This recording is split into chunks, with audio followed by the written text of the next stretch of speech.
In this video, we briefly discuss the origins of banking, including how banks operate and the services they provide. We also discuss the role of banks in the economy and how they help facilitate transactions between individuals and businesses. We then delve into the different ways in which banks make money.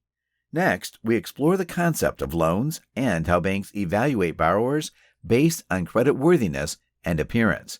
By the end of this video, you'll have a better understanding of how banking works and the role that banks play in our daily lives. So, sit back, relax, and enjoy this amazing piece.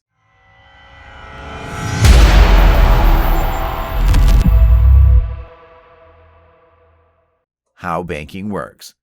What comes to your mind when you hear the word bank? For most people, a bank is a beautiful building where they keep their money secure, but have you ever thought about what a bank truly is and what its primary function is? Today, I want to change your perception of what you think a bank is and what it does. Did you know that banks don't store your money as you've always believed? It might come as a surprise, but it's true. So the question is, where do they keep your money? In this video, we will dive deep into the banking system and its inner workings. You'll learn about how the idea of having banks originated and how they generate revenue. And by the end of this video, you'll have a comprehensive understanding of the banking system and the benefits it can provide you. So, if you're ready to expand your knowledge of banking and financial systems, be sure to subscribe to our channel and turn on notifications for future videos. Trust me, you don't want to miss out on the wealth of information we have in store for you. Without further ado, let's begin our exploration of the fascinating world of banking. Short history. Although some opinions suggest that banking originated in Assyria, India, and Sumeria, where grain loans were given to farmers and traders, the modern banking system is historically traced back to medieval and Renaissance Italy. The cities of Florence, Venice, and Genoa were particularly influential. In the 14th century, the Bardi and Peruzzi families dominated banking in Florence and established branches across Europe. The Medici Bank, established by Giovanni Medici in 1397, was the most famous Italian bank. Banca Monte dei Paschi de Siena, headquartered in Siena, Italy, is the oldest bank still in operation today, having operated continuously since 1472. In ancient times, the primary objective behind the formation of banks was to facilitate seamless and hassle-free trade. Banks played a pivotal role in promoting cross-border trade by enabling the integration of various currencies and simplifying the trading process. At that time, international trade was often marred by complications arising from the use of different currencies. Banks came on board and acted as intermediaries and facilitated transactions between parties using different currencies. This not only made trade more convenient, but also helped to reduce transactional risks associated with currency fluctuations. Today, the banking industry has grown significantly, with approximately 30,000 banks operating around the world. These financial institutions hold staggering amounts of assets, making them key players in the global economy. In fact, the top 10 banks alone account for approximately $25 trillion in assets. Banking in its earliest form, as mentioned before, was created to simplify and improve the management of money. However, over time, banking has become increasingly complex. Today's banks are primarily focused on risk management practices.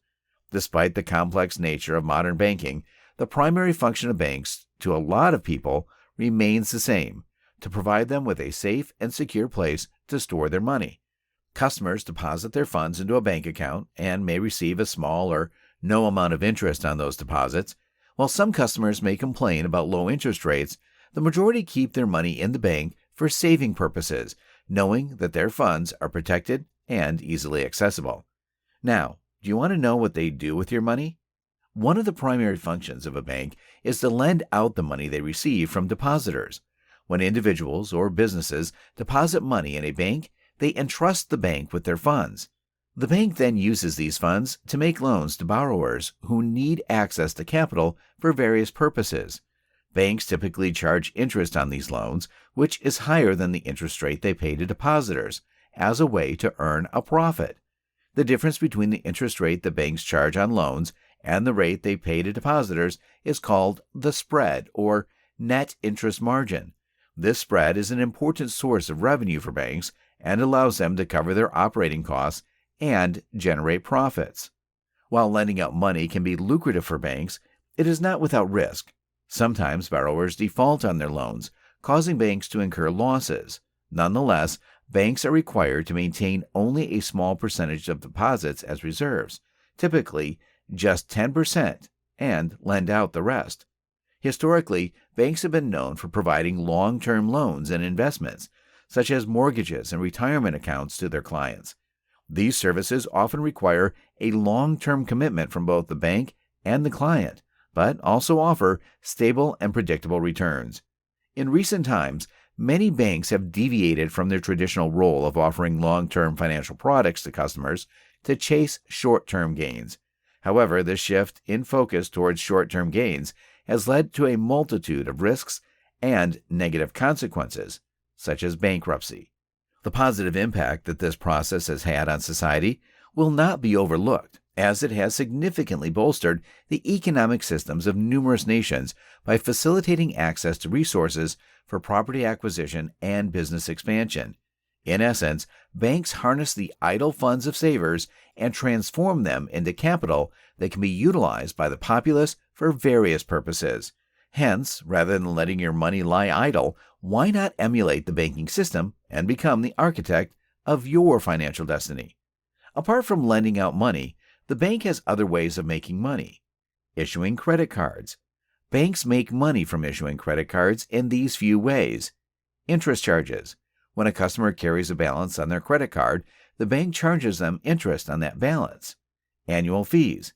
Some credit cards come with an annual fee, which is a charge that the customer must pay each year to keep the card. Merchant fees. When a customer uses their credit card to make a purchase, the merchant must pay a fee to the bank that issued the card. This fee is typically a percentage of the purchase price. Foreign transaction fees. When a customer uses their credit card to purchase a foreign currency, the bank may charge a foreign transaction fee. Charging custodian fees. Banks serve as custodians to some people as it helps them hold and safeguard their assets. They typically charge fees for their services, which can include safekeeping, record-keeping, reporting, and processing of transactions related to the assets they hold.